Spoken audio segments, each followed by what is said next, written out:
research which is specific to our context, whether it be my country, Mauritius, or in Africa in general.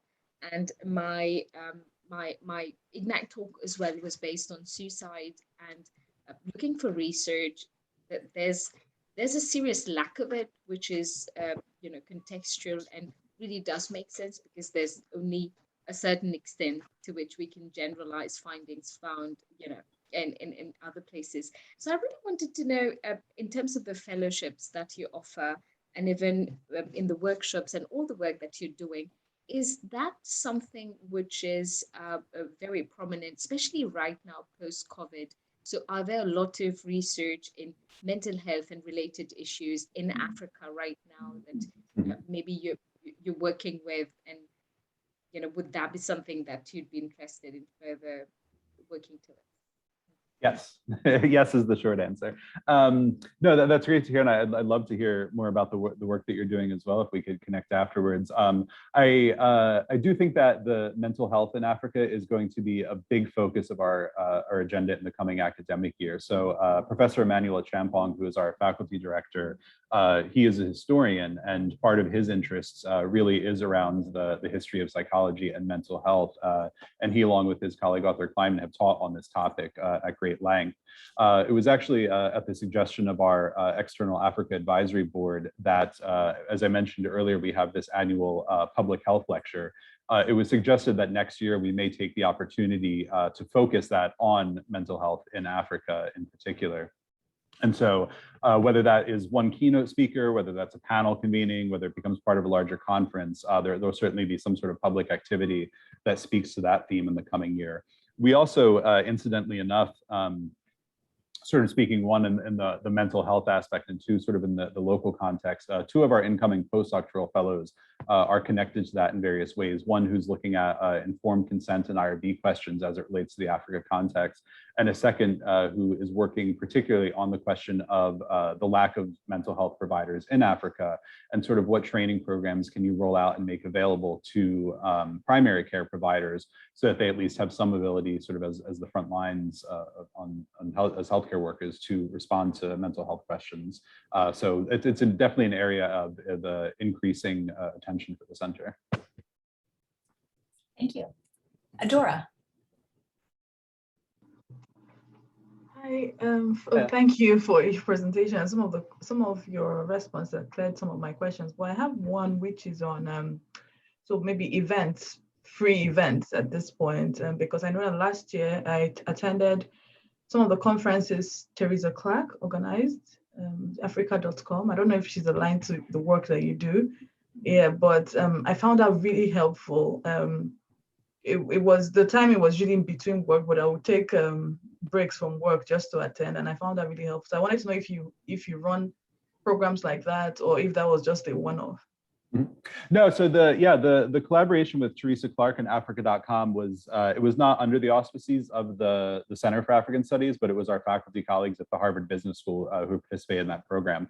But a lot of the work that we do at the center is very comparable to that. Sort of that webinar format. It's free. It's open. You can kind of plug into it as you're available. And we also do make the recordings of any of our materials available. We try and get them closed captioned and up on our website, usually within 3 to 5 business days after they close. So if you did miss an event or have a conflict, they're posted afterwards as well.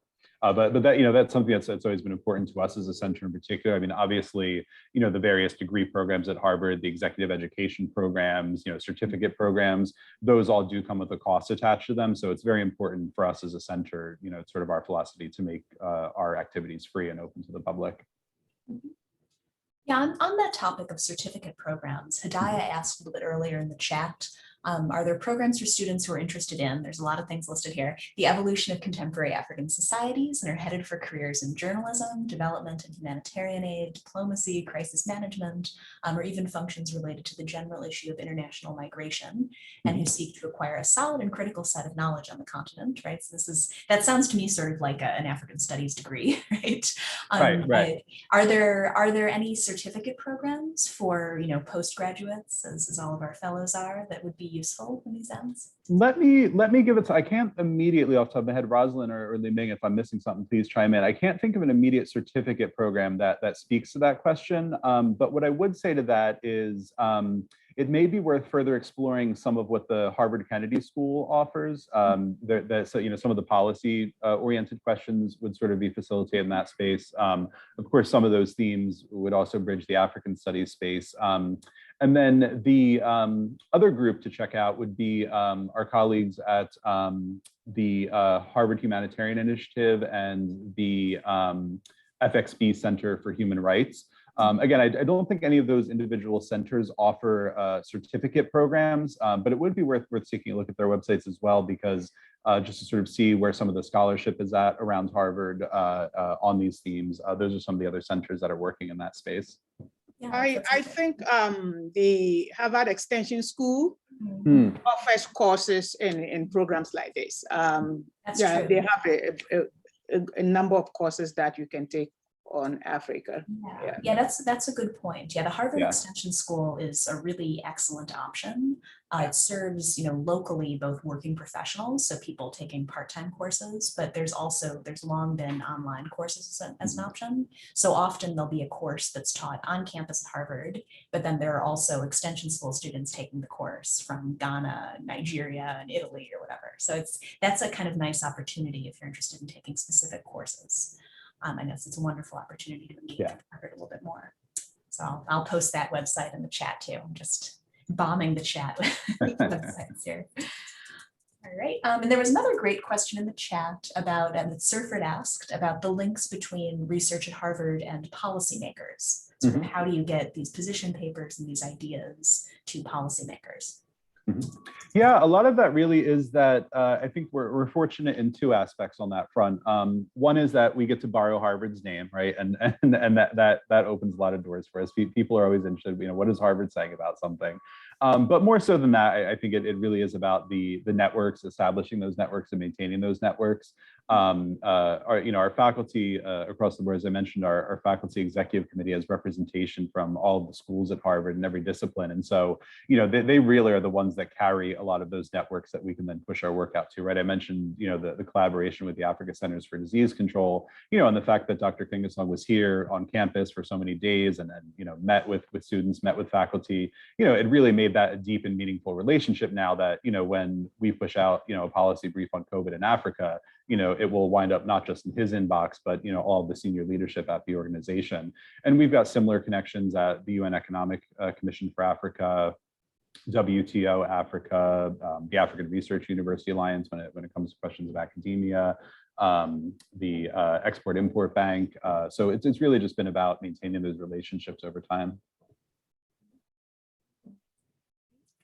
We have time for, I think, one more question, if anyone has anything that's come to their minds that hasn't come up yet.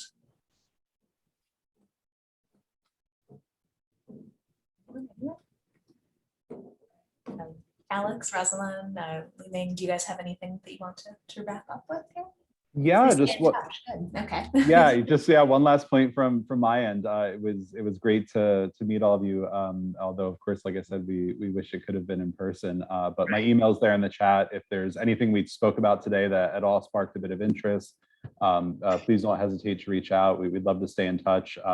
You know, we're always looking to subject matter experts who are on the ground dealing with various issues when it comes to us putting together these policy papers and our webinars and our public programming. So if there's anything I spoke to that you are working on or that colleagues are working on, please do reach out. We'd love to connect and stay in touch. And as I said, as the world slowly starts to open back up, please do visit us in Cambridge and in Johannesburg.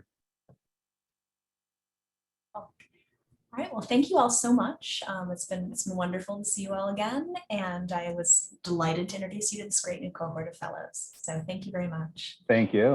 Thank you, and fellows, congratulations to all of you. Yeah, thank you. Thank you. Thank Yeah. you. Yeah, bye. Bye. Have a wonderful day. Bye. Take care. Bye. Alex, And thanks, we'll be Rosalind. going to the Harvard Kennedy School. Bye. Yeah. Bye. Thank you.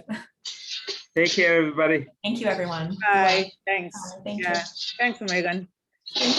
Yeah.